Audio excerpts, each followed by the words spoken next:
It's a huge week of new releases with some sequels to fan-favorite titles, some sweet-looking pixel art games, weird games, and a lot more. So let's begin with Lunacid Tears of the Moon, self-styled as a new Lunacid adventure, with that game being a popular Kingsfield-like first-person dungeon-crawling RPG from 2023. Once again, evoking the cosmic horror of something like a FromSoft title, speaking of a macabre future due to a great old one, of a kingdom in darkness surrounded by a poison sea and all that, where our protagonist, of course, must forestall the end of the world, looking cool in that throwback way and is supposed to be completely free.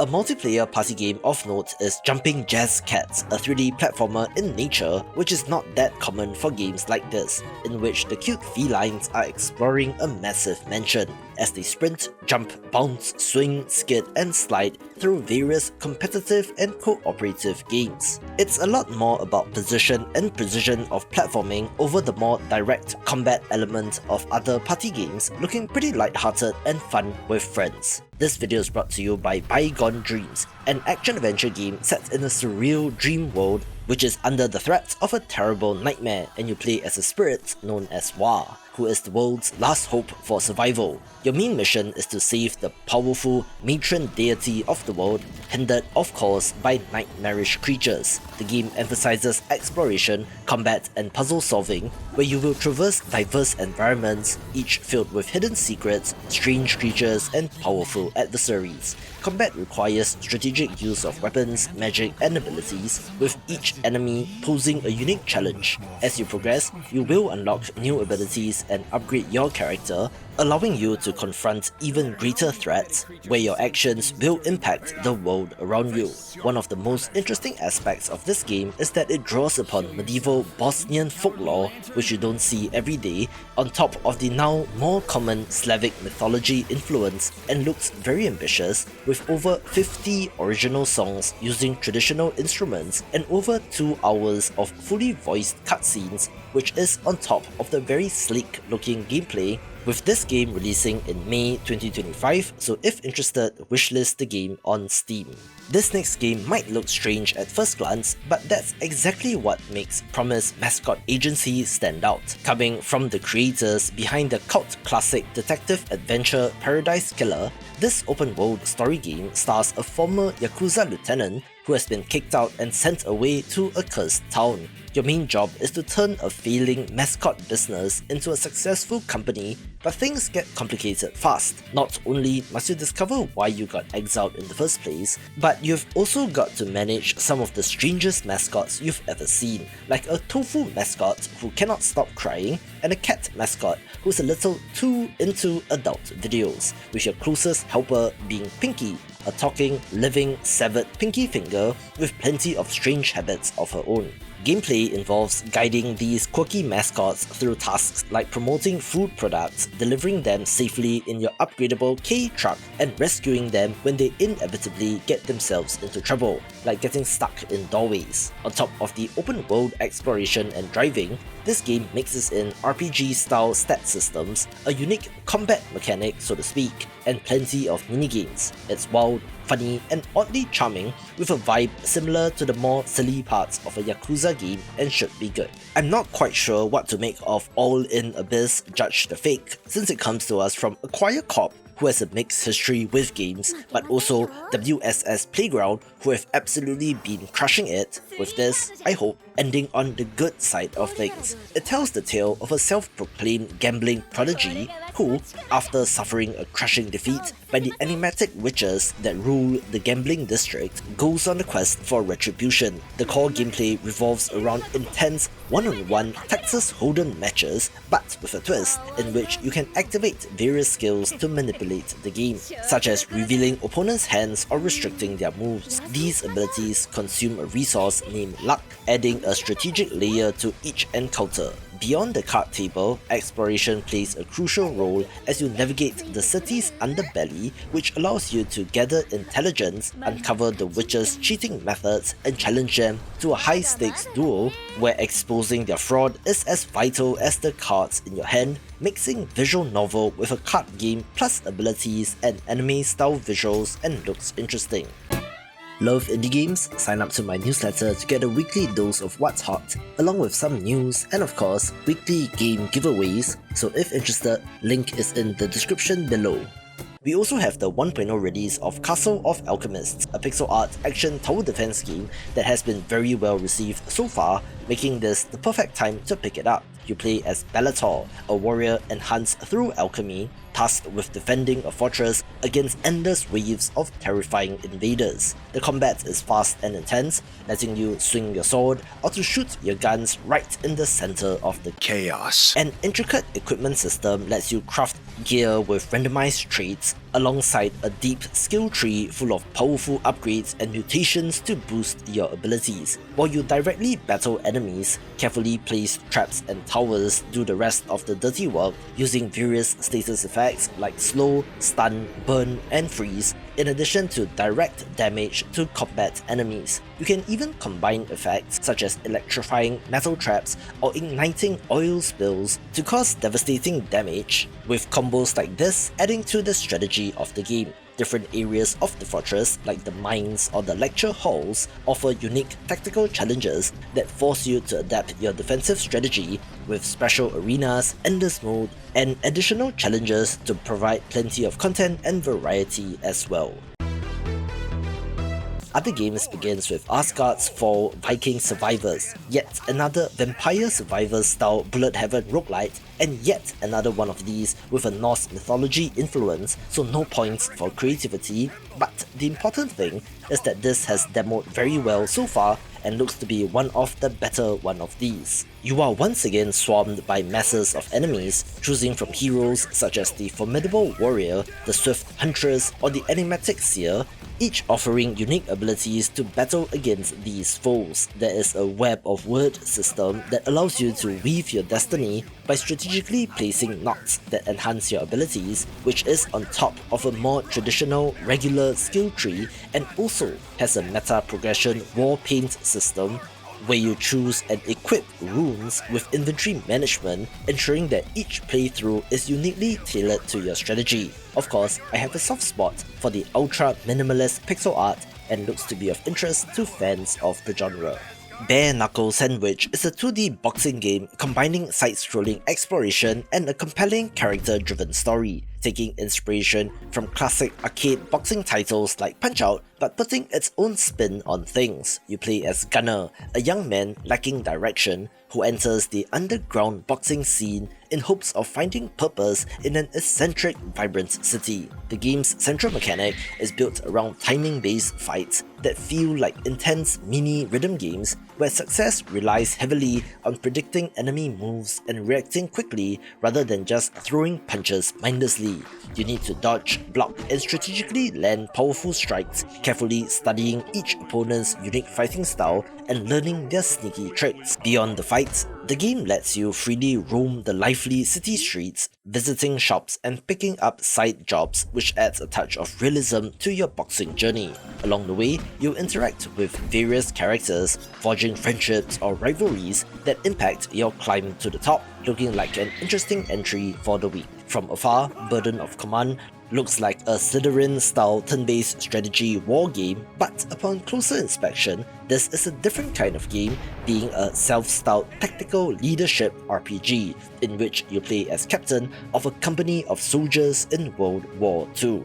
It emphasizes not only battlefield strategy, but also the psychological challenges of command, where you're making almost choose-your-own adventure-style choices which will shape the morale, trust and loyalty of your troops as you navigate the complexities of war. The game features a turn-based combat system where understanding and managing your soldiers' psychological state is as crucial as tactical prowess. Engage in historically authentic scenarios, each presenting moral dilemmas and leadership challenges that test your ability to lead under pressure. The narrative-driven campaign immerses you in the emotional burden of command, heavy is the crown and all that, and looks like an interesting take on this kind of game. A more traditional video game style war game is Commandos Origins, fitting since the Commandos series of real-time tactics titles began in 1998. And interestingly, this is not a remake despite the title, but is a wholly original new sequel in the franchise, whose last entry was in 2006. Also set during World War II, you command a squad of elite commandos choosing from 6 distinctive characters, each with specialized skills, to undertake perilous missions across diverse theaters of war, including the Arctic tundra and the African desert. Real-time tactics is quite the lost art given the closure of Mimimi Games, but developers have been stepping up to try to fill the void, with this looking like a return to form, at least based on the demo. This entry introduces the innovative command mode, allowing you to coordinate complex actions among your squad members for synchronized execution, so perhaps like door kickers or the SWAT games of old, with the option for stealth or going loud, with the expensive levels giving you various options on how you can tackle a mission. There is 2-player co-op as well, which is interesting but perhaps not needed, but if you have been itching for more games like this, do check this out. There are quite a number of strategy games this week, another of which is Counter Clash, one that is supposed to be a light-hearted, action-packed take on the RTS, but I suppose you can only get so light-hearted with the subject matter being training up your army to destroy your opponent. There are 3 unique factions here, each offering distinct playstyles and unique heroes, as well as resource management, troops and upgrades. You can counter your opponent with over 30 different troops or outsmart them by using the environment to your advantage. There are handcrafted campaigns for each faction, with missions dedicated to their uniqueness, also having room for a variety of strategies and playstyles, including a huge, powerful army that just crushes your opponent, hit and run raiding tactics, or even focusing on leveling up your hero to become a one-man wrecking crew with a simple but well-done art style as well. Here's a crossover that you might not have seen coming, since Dave the Diver Ichiban's Holiday will be a paid DLC crossover with Sega's Like a Dragon series, featuring Ichiban, the protagonist from that game, but in Dave the Diver pixel art form. The main story thread involves a dolphin poaching syndicate, so Ichiban and Dave must team up to stop them, with, interestingly, side-scrolling beat-em-up sections as well as more mini-games, where you can hire some of the other characters from that series as staff in your sushi restaurant as well, looking like a fun addition to a great game. Hollywood Animal puts you in charge of running your very own Hollywood studio right around the booming popularity of sound cinema, where you have to manage stars, film hits, and juggle scandals as you build up your movie empire. Your choices shape the kind of studio you lead, whether it's focused on big blockbuster films or making smaller artsy projects where every decision matters as the film industry and the world changes around you. Dealing with huge events like war, shifting politics, censorship, and even behind-the-scenes drama. You have to film scripts, hire and manage actors, and tackle tricky situations involving corruption, politics, and money, including the involvement of the mob, where show business isn't just all glitz and glamour, but does have a seedy underbelly. In addition to the narrative elements, there's a whole city building aspect as well, where you are not just building the set and studio grounds, but also buildings where you can order surveillance on other industry figures and looks deeply strategic. A title probably following in the footsteps of Stacklands is Kaya's Prophecy, a card-based village builder where you play as the leader of a fledgling tribe, where your objective is to establish a thriving community within a vibrant, ever-evolving world. Resource management is key as you take these cards and your villagers to produce new goods and items, eventually getting enough to purchase and open booster packs to acquire new technology and so on. One twist here is that you are worshipping a deity and must gain their favor, with regular offerings being necessary to appease this god, leading to blessings and technological advancements that propel your village forward. However, neglect this divine relationship and face the consequences of the god's wrath, which can manifest in various challenges for your tribe. There's also a more involved exploration element, since you can dispatch villagers on expeditions to uncover new resources and confront enemies with deck building combat as well, and looks neat. An interesting point-and-click adventure game is Leila, set, I believe, within the confines of the mind of our protagonist, a young woman named Leila, as she explores her past. As you navigate through her memories, you encounter thought-provoking puzzles and minigames that reveal the motivations behind her life choices, with some great animations as well, although there is some gore and horror adjacent stuff which seems out of place in my opinion, but might be necessary to tell the story they want to tell. Precision platforming fans, this one's for you, since Ninja Ming promises to deliver that exact experience in glorious pixel art. The main gimmick here is that our hero can teleport, which will be necessary as you make your way through the formidable path of trials, encompassing 8 distinct chapters and a staggering 241 levels. The flash or teleportation ability is tied to your kunai, which you can throw, and then instantly teleport to its location, which has been done before in games, but this is a pure precision platforming focused entry and looks challenging in that manner. There are also other ninjutsu skills like X-Flash, Fireball, and Rock, which allows you to destroy or build terrain where you need to master them all to beat the game, looking like a great mix of reflexes, action, and puzzling. Here's quite the curiosity in Peppered and Existential Platformer, a game that looks and plays like a side-scrolling platformer or runner, but where the levels are not just platforming challenges but have an impact on the narrative. Set in a world teetering on the brink of an apocalypse, you play as the office intern who decides to take matters into your own hands to stop the apocalypse, only to be labelled a terrorist by society. Platforming here includes the usual coins, jump pads, saw blades, and so on, but there are also stealth segments, one-shot boss fights, where there is no try and the story will continue to progress even if you fail, which leads to the branching paths. There's also exploration, where you can speak with NPCs, as well as a quote, completely random crap using a shopping cart to run away from the bad guys or to gamble with a lunatic on the street corner, or how about this? The ability to spin around on an office chair is listed as its own separate bullet point, looking very quirky and unique with great pixel art, and is the hidden gem of the week.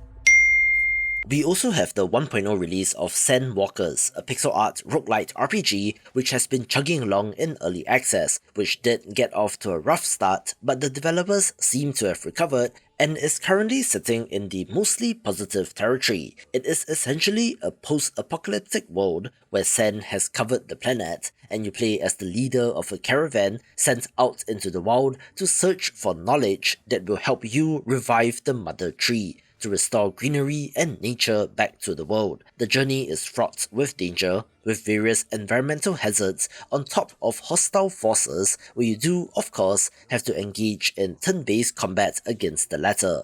You have to manage your inventory and resources as you travel from city to city, and if you do fall in combat, the knowledge gleaned will be passed on to the next caravan, with the full release being a good time to check this out if you were waiting. The developer of Slimekeep reached out, and I thought that it looked neat, being one part slime ranging simulator and one part action roguelite, having the Game Boy inspired shades of green colour palette, which I'm sure will have its detractors, but I do think that this looks alright. The world is under siege by the corrupting influence of the Slime King, and as you venture through the procedurally generated levels, a critical decision awaits. Eliminate slimes early for a safer journey with fewer rewards, or allow them to evolve into more formidable foes to reap greater benefits. You can use over 80 unique weapons and upgrades to battle these slimes, but then comes a third option where you can catch these creatures to extract their essence, enabling the development of your very own customizable slime companion.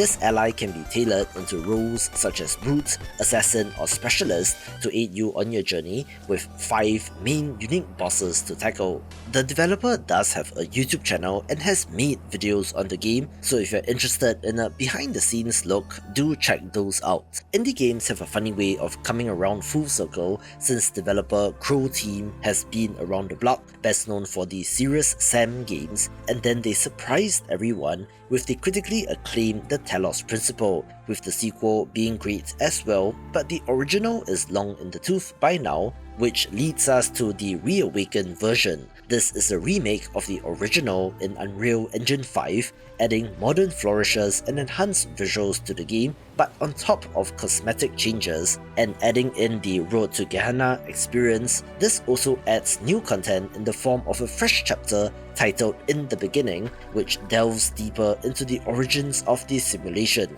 inviting you to explore uncharted territories and to confront new challenges, also having a level editor so you can make and share your own puzzles, and should be the definitive way to experience the first game. The next entry in the interactive toy subgenre is Tiny Garden, which is a bit meta since you are growing a pocket-sized garden inside a magical toy passed down through generations. Begin by planting simple seeds, perhaps radishes or cacti, and watch as they sprout, breathing life into this miniature world. But here's the twist, the soil remembers. Each plant you nurture alters the earth, setting the stage for what can thrive next. Will you strategize, planning each growth meticulously, or just let nature take its course and embrace the surprises that follow? You can trade your vibrant flora for charming decorations, transforming the tiny space into a personalized sanctuary with secrets to uncover as well, of hidden letters revealing more about those who tended to this garden before you, weaving a heartfelt narrative that bridges past and present. But this has no ticking clocks or scores and looks like a stress-free kind of experience. An interesting looking action-adventure title is Traveler's Refrain, where you step into the shoes of a lone wanderer armed with a magical bouzouki, a musical instrument popular in West Asia, venturing into a forbidden forest teeming with dark secrets and mechanical deities. This has a unique song casting mechanic, allowing you to weave devastating spells through music, blending rhythmic mastery with combat strategy. As you traverse this enigmatic realm, the environment responds dynamically to your musical prowess, unlocking hidden paths and altering the landscape. The forest is alive with both peril and opportunity, challenging you to confront grotesque abominations and to solve intricate puzzles that guard ancient mysteries. Your choices resonate beyond immediate consequences, influencing the evolving soundtrack and shaping your journey's emotional tone as you attempt to defy the mecha goddess of fate, and thus look rather interesting. One more action-adventure title of note is Willow Guard, where you play as one of the last remaining members of this protective order tasked with investigating attacks on a remote village close to the northern hinterlands. Combat is a blend of hack-and-slash action and, curiously, deck building, where you assemble a collection of specialized ability cards, activating them in battle at critical moments. Each encounter therefore demands swift reflexes and tactical thinking as you slash, dash and cast spells to overcome increasingly formidable foes. Beyond the battlefield, the world invites exploration and interaction with a diverse cast of anthropomorphic characters, with choice-driven dialogues that influence your character's development and the unfolding narrative in a manner that feels Witcher-like to me. There is no traditional XP-based leveling here, instead relying on crafting and upgrading equipment and getting new cards, which is unique and will at least be a curiosity of note. This one's for indie game developers. The free indie game marketing resources are ready, so sign up via the link in the description below to get it in your mailbox. After more than a decade since the original, the co-op stealth heist experience returns with Monocle 2, bringing notable changes and familiar thrills. The pixel art of its predecessor has been replaced with modern 3D graphics, offering a fresh visual perspective, but some people, including me, are a bit concerned that this new style may lack the distinctive charm that made the original memorable. The core gameplay remains intact, up to 4 players collaborate to plan and execute daring robberies in a vibrant cityscape. With a roster of 8 unique characters to choose from, each possessing distinct abilities and playstyles, leveraging these strengths is crucial for success. The introduction of procedurally generated levels aims to enhance replayability, but again, procedurally generated stealth levels might be a disaster, but given the developer's history, I'm going to give them the benefit of the doubt. Gadonia 2 is an online co-op RPG that invites up to 4 players to explore a vibrant, living open world, building upon the foundation of his predecessor, which is quite the game and is still worth a look. This sequel introduces a more intricate character development system, allowing you to craft a truly unique hero by experimenting with a diverse array of abilities and attributes. The open world is teeming with hidden mysteries, formidable enemies, and complex puzzles where your decisions will shape the world, leading to meaningful and sometimes unexpected consequences. An enhanced crafting system also allows you to create powerful weapons, intricate armor, and useful items with a number of meticulously designed handcrafted quests to complete as well, looking like an ambitious RPG worth checking out. In Into the Dead, Our Darkest Days, the year is 1980 and Walton City, Texas has succumbed to a relentless zombie outbreak. As society crumbles, you lead a group of desperate survivors in a harrowing journey to escape the infested metropolis. Every decision carries weight, where you scavenge for scarce resources, risking deadly encounters,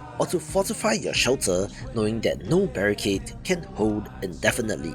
The game challenges you to balance the physical needs like hunger and exhaustion with psychological strains such as despair, where each night the undead grow bolder, testing the mettle of your defenses and the resilience of your group. Stealth becomes your ally as you navigate the decaying landscape, but when confrontation is inevitable, you can use a variety of weapons to tackle both the undead and other hostile forces in the city.